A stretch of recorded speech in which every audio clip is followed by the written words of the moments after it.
Hi there, my name is Ray Seitz and I write a weekly column about computers and the internet for the Peterborough Examiner. That's in Peterborough, Ontario, Canada. Recently I wrote a column about the nifty uses of a USB flash drive.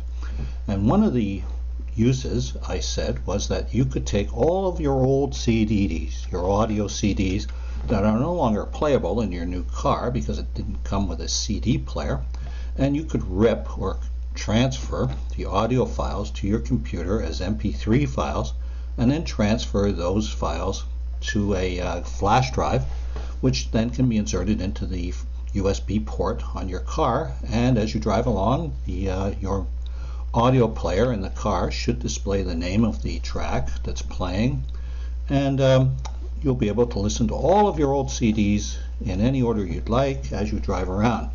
Well, I received a lot of comments about, yeah, it's easy for you, but how exactly do you do that? So I couldn't find a video on YouTube that actually covered the areas I wanted to, so I decided to make my own.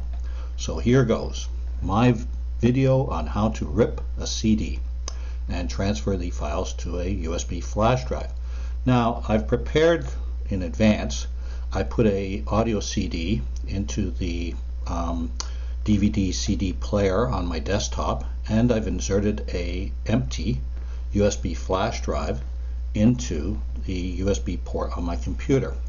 Now the next thing I have to do now is I have to open Windows Media Player. Now to do that, I click on the Start button and I scroll all the way down to Windows Accessories, and I go down, and lo and behold, there is Windows Media Player.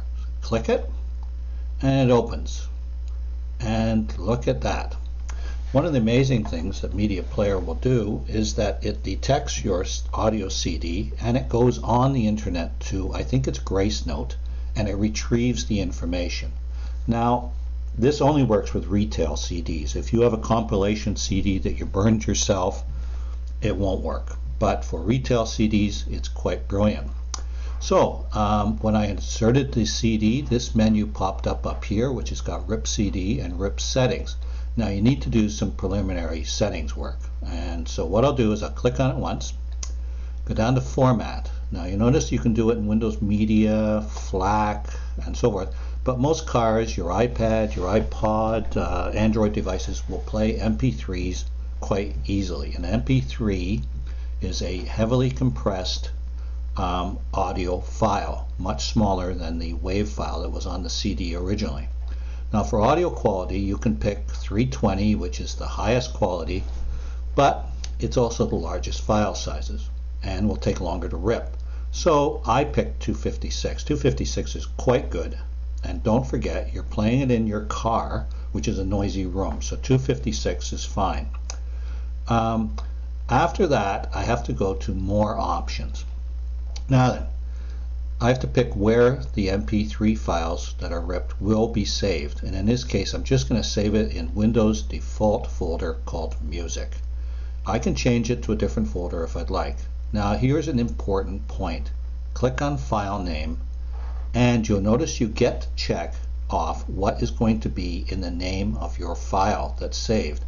Now by default, track number will be clicked. Take it, uncheck it, because if you leave track number in, every title of every CD will bear the number it appeared as on the original CD, and it's really annoying because if you want to organize your CDs by title, it's really tricky because they've all got a number in front of them.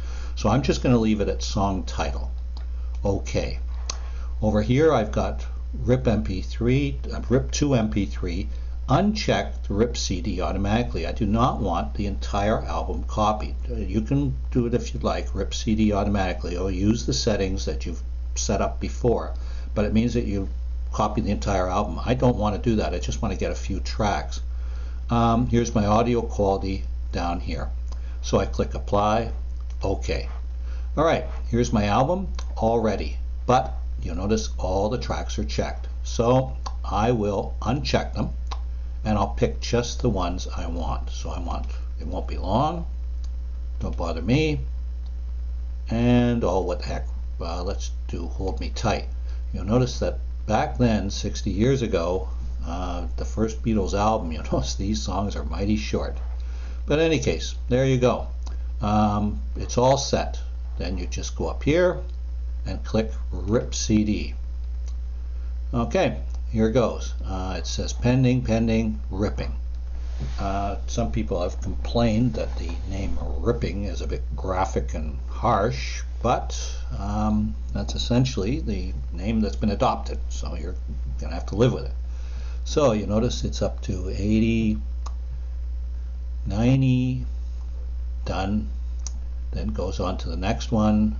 And as I said before, if you choose all of the tracks, they will all be transferred over to your music file, which you're going to have to find in a little while. I'll show you how to do that.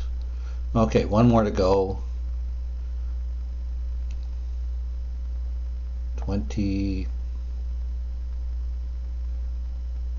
60, done.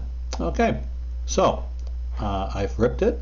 Now what I have to do is I have to go to the music file and transfer those. So what I'll do is I'll click on File Explorer down here, and I'll do this PC, and you'll notice here's my music folder. Double click it, and lo and behold, look, I've done Bob Dylan before. I haven't ripped too many CDs yet, so what I'll do is I'll click the Beatles with the Beatles, and there are my titles. I can tap one, I hold down the Shift key if I want to select all of them, or I click one and then I hold down the Control key to pick the next one. Then I go up, make sure I'm in the Home tab, and I do Copy To. And where am I going to copy them to? Choose location.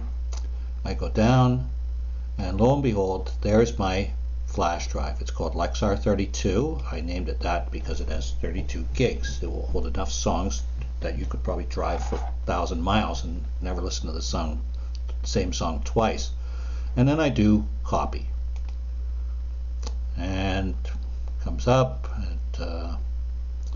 and there you go, it's copied. So if I go back into this PC, I can see the USB flash drive, but now my songs are ready to be played in the car. So there you go, short, sweet, to the point, how to rip an audio CD using Windows Media File. Okay, and keep reading the columns, and if you don't read the columns, they are online at the peterboroughexaminer.com, or I think it's peterboroughexaminer.com. Anyway, do a search for it, and I'm Ray Seitz. Okay, have a good day.